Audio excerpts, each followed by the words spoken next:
And I am delighted to say that Catherine Russell, UNICEF's Executive Director, joins me live now from the Swiss resort. Thanks very much indeed for speaking to us on France 24. Thank you, Nadia. Tell us then what your message has been to world leaders this week, and crucially, how receptive they've been to that message. Well, my message to the leaders is that this is a particularly difficult time for children, one of the worst times ever for children in the world. And it's because of three, what we call cascading crises, but essentially three different crises that all affect each other.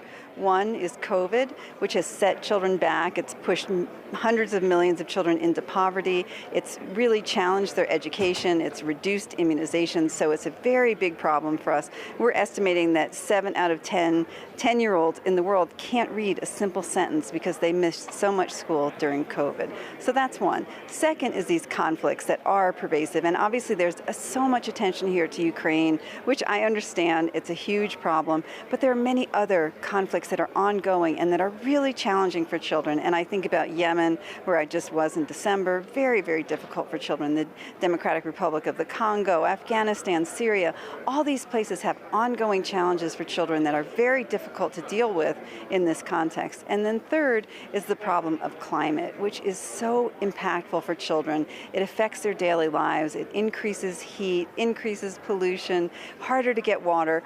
All of these things have come together to say this is one of the worst times to be a child in the world. So let's talk about climate change then. As you say, it is already having an impact on children. How much of your programming is currently climate related, and is it becoming an increasing priority for UNICEF now as the climate emergency apparently worsens? Yeah, it's definitely an increasing priority, and it's because what's happening is, as I traveled, as other people in UNICEF are working in these communities, we're seeing the impact of climate change on children, and we understand that we have to do more to try to help communities become more resilient, to deal with what's coming. We don't deal with problems like carbon, right? That's not what UNICEF does, but we're trying to help communities deal with the increased heat, with the increased pollution, with the lack of water, so that they are able to adapt to what's coming down the road to them. And let's talk about Pakistan, for example, which witnessed devastating floods last year. Millions of children, according to UNICEF, are still being affected by that. But your emergency program for Pakistan is only about 37% funded right now. I wonder how common a problem that is, that sort of in the midst of global economic turmoil, that donor countries often don't feel that they have deep enough pockets to help with emergencies beyond their national borders. Yeah, it's such a good point, Nadia. I mean, really what we know is that the needs far exceed what we're able to raise. But I would say, I think that the money is there, it is available, but sometimes the international community is not paying close enough attention. You know, so much attention is on Ukraine right now, rightfully so. But as you say, those floods in Pakistan were so devastating. They washed out thousands of schools, the livelihood of so many people.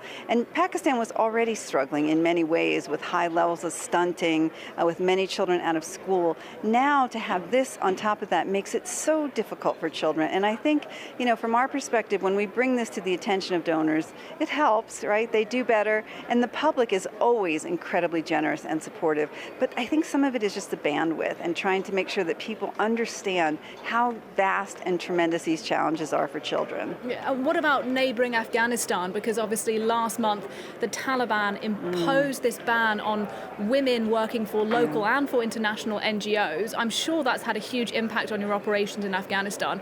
Tell us a bit about it, and tell me as well whether you considered suspending your operations in the country as a result, like a number of other NGOs have now done.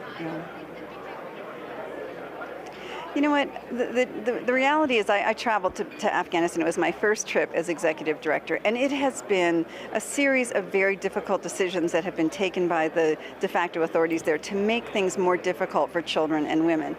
For UNICEF, we are a humanitarian organization, so we will always do what we can to help. But this edict about not having women providing services, it doesn't apply directly to the United Nations employees yet, but it does apply to our partners, and that's very difficult for us. So in addition to being a wrong decision, it's also a very dangerous decision because it makes it so hard for us to provide the absolutely critical services to children who are on the verge of starvation, to children, girls who can't go to regular school, who we're treating or we're educating in community-based education. I mean, the needs there are so tremendous, and I think that it's so short-sighted to think that we can do this without women. We cannot, right? We provide so many services directly to women and children, and we need women staff to be able to do that. And you took on your job at UNICEF just a few weeks before the war in Ukraine broke out last February. I know you visited the country as well. Yeah. Tell us what you witnessed in terms of how the war is impacting children there, but also perhaps how the war is reshaping the work that UNICEF now has to do. Yeah, you know, I mean, maybe it was bad timing on my part, but you're exactly right. That is when I came into the position. You know, we're estimating that about 1,200 children have already been killed in Ukraine because of this conflict. We don't, you know, we can only verify that number, but the direct impact on children is so huge. As you say, I visited there in September. I went for the back to school time to see how children were faring. And the reality was that any school could only have the number of children in it who could fit into the bomb shelter at any given time. These children had constant air raids, and we're dealing with that.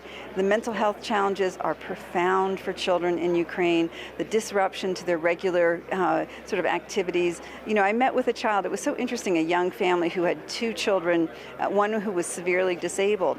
And I hadn't really thought about it before, but his mom was explaining to me, you know, he was a full-grown person. He was about 19 years old. And whenever the air sirens would go off, he would get very agitated, but they also couldn't really get him into the shelters, you know, because he was a big person. And I thought, you know, people aren't even thinking. You think about how it impacts children in sort of a daily way, but there are children who have profound challenges, disabilities, who are doubly impacted on this. And I think, you know, we are doing our best there. We are certainly providing a lot of services. We've had a lot of support, but it's an incredibly challenging environment. And, you know, I always say that war is the worst enemy of children, and that is absolutely true every single place, because it disrupts the basic services that children need. It makes their lives so uncertain, so challenging. And I think that, you know, we don't know for sure what the scars will be like for children in Ukraine, but I can imagine they'll be pretty bad. Just one final question, if I may. In previous years, activists have criticized Davos as something of a talking shop. And, you know, we've been speaking about climate change, I think particularly in the context of the climate emissions that traveling there generates. I wonder, for you, though, for UNICEF, is it worth it? What does a good outcome look like for you by the end of this week? Yeah, well, I've asked myself that question, believe me, because it's been so busy. But the truth is, we get to come here and talk to people who we might not otherwise meet, and to talk about the real impacts on children around the world and how they can be part of the solution. I think that's absolutely critical. UNICEF is an impressive, wonderful organization. We do a lot of work, but no organization can solve these problems alone. We need others to help. We need the private sector to come in and help. And being here is an opportunity to talk to those people and say, look, this is the problem, this is what we're doing, and this is how you can be part of the solution. And you need to be part of the solution, because children are everyone's future. If they're not educated, if they're not able to take jobs, what kind of future is that for anyone in the world? When people understand the risks here and the need for them to get involved, it really has been quite rewarding, I have to say. Catherine Russell, the Executive Director of UNICEF. Thanks very much indeed. Yeah, thanks.